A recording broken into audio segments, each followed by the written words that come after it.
আসন্ন উপজেলা নির্বাচন থেকে সরে দাঁড়িয়েছে বিএনপি ও জামাত। সুবিধাগত সময়ে আন্দোলন জমিয়ে তোলা সহ বেশ কয়েকটি বিষয় বিবেচনায় রেখে সিদ্ধান্ত। দ্বাদশ জাতীয় সংসদ নির্বাচন বর্জনের পরে বা দল দুটি উপজেলা নির্বাচন বর্জনের ক্ষেত্রেও একই অবস্থান নিল। উভয় দলের একাধিক সূত্র বলছে সময় সুযোগ বুঝে ফের একসঙ্গে আন্দোলনে নামতে চায় রাজপথের বৃহতে দুটি বিরোধী শক্তি। কার্যত বড় ধরনের আন্দোলন ছাড়া যে দাবি আদায় সম্ভব নয়, বিএনপি জামাত নেতাদের কাছে সে উপলব্ধি এখন পরিষ্কার। এরই মধ্যে দল দুটির নেতাদের মধ্যে যোগাযোগও অনেকটাই বেড়েছে।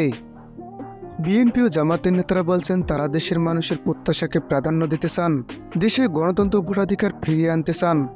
আর এই আন্দোলনে যারাই রাজপথে থাকবে তাদের সঙ্গেই তারা ঐক্য করবে। জানা গেছে একাদশ জাতীয় সংসদ নির্বাচনের পর থেকে অনেকটাই একলা চলনীতিতে চলতে শুরু করেছে বিএনপি। ওই নির্বাচনের আগে ডক্টর কামাল হোসেনের নেতৃত্বে বিএনপিও বেশ কয়েকটি দল মিলে জাতীয় ঐক্যফ্রন্ট গঠন করেছিল। এরপর দল নিরপেক্ষ সরকারের অধীনে নির্বাচনের দীর্ঘদিনের দাবি থেকে হঠাৎ সরে এসে দলগুলো শেখ হাসিনার সরকারের অধীনে নির্বাচনে অংশ নেয়। সেই নির্বাচনে আওয়ামী লীগের কাছে রাজনৈতিকভাবে কৌশলগত হারের পরে বিএনপি একলা চলনীতি অবলম্বন করে। এরপর আসে দ্বাদশ সংসদ নির্বাচন। এ নির্বাচনে বেশ আগে বিএনপি ২০ দলীয় জোটে ভাঙন ধরে।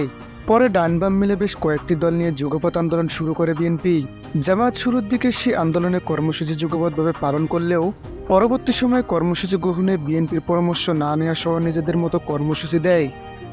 তবে সরকার পতন আন্দোলনের চূড়ান্ত পর্বে আবারও একসঙ্গে মাঠে নামে বিএনপি জামাত। দ্বাদশ সংসদ নির্বাচন বর্জন করে একই কর্মসূচি দেয় উভয় দল, কিন্তু সেই কর্মসূচি বা আন্দোলনে তেমন গতি আসেনি।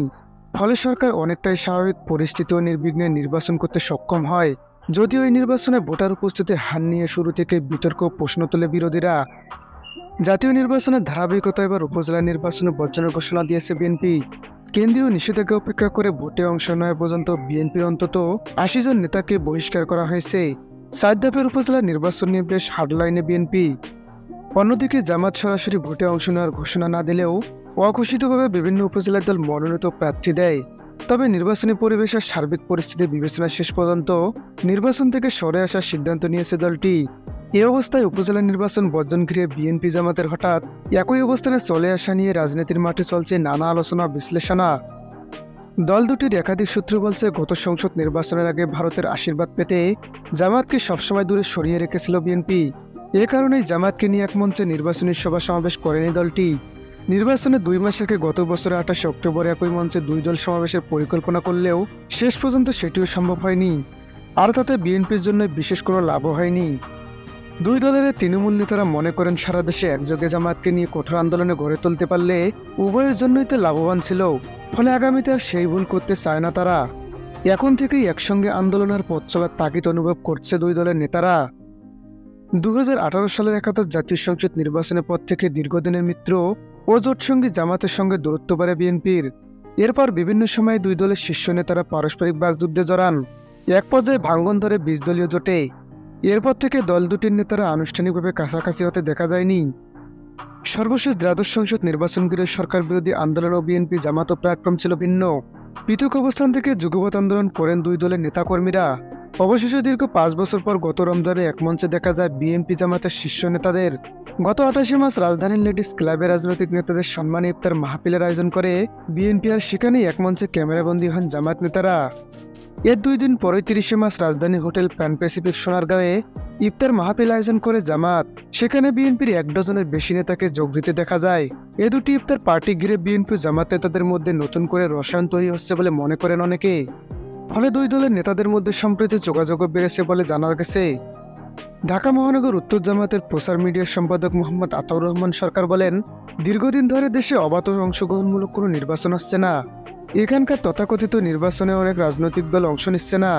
কারণ নিরপেক্ষ নির্বাচন হচ্ছে না। সারা দেশে জামাতের সব অফিস বন্ধ। অসংখ্য নেতাকর্মী কারাগারে বাড়িতে থাকতে দেওয়া হচ্ছে না। এসব কারণেই জামাত স্থানীয় সরকার নির্বাচনে যাচ্ছে না। বিএনপিও আন্দোলন করছে, তারা তাদের মতো করে সিদ্ধান্ত নিয়েছে। উপজেলা পরিষদ নির্বাচন বর্জন করে রাজনৈতিকভাবে কি অর্জন করতে চায় জামাত? এমন প্রশ্নের জবাবে তিনি বলেন, এটা তো নির্বাচনই না। এখানে যাওয়া না যাওয়ার একই কথা, বর্জন বা গ্রহণের কোনো ব্যাপার এখানে নেই। বিএনপির সাংগঠনিক সম্পাদক সৈয়দ ইমরান সালেহ প্রিন্স বলেন, যারা আন্দোলনে আছে এবং উপজেলা নির্বাচন বর্জন করেছে সমন্বিতভাবে না হলেও অনানুষ্ঠানিকভাবে তাদের সঙ্গে যোগাযোগ থাকবে। আন্দোলনকারী সবার সঙ্গে আমাদের যোগাযোগ রয়েছে, এটা অস্বীকার করার কোনো সুযোগ নেই। জামাতের কেন্দ্রীয় নির্বাহী পরিষদ সদস্য প্রচার সম্পাদক অ্যাডভোকেট মতিউর রহমান আকন্দ বলেন, দল হিসেবে জামাত নিজস্ব চিন্তায় উপজেলা নির্বাচন থেকে সরে এসেছে। আসলে বিএনপির সঙ্গে যোগাযোগ বৃদ্ধি বা বিশেষ পরিকল্পনা কোনো বিষয় নয়। দেশীয় গণতন্ত্র ফেরাতে যারাই রাজপথে থাকবে তাদের সঙ্গে ঐক্য হবে, এটাই স্বাভাবিক। বিএনপির স্থায়ী কমিটির সদস্য আমির খুসরু মাহমুদ চৌধুরী বলেন, দেশ ও জাতির মুক্তির লক্ষ্যে সবাই মিলে রাজপথে নামার কোনো বিকল্প নেই। সেজন্য রাজপথে থাকা সবার সঙ্গে বিএনপি ছিল এবং আছে।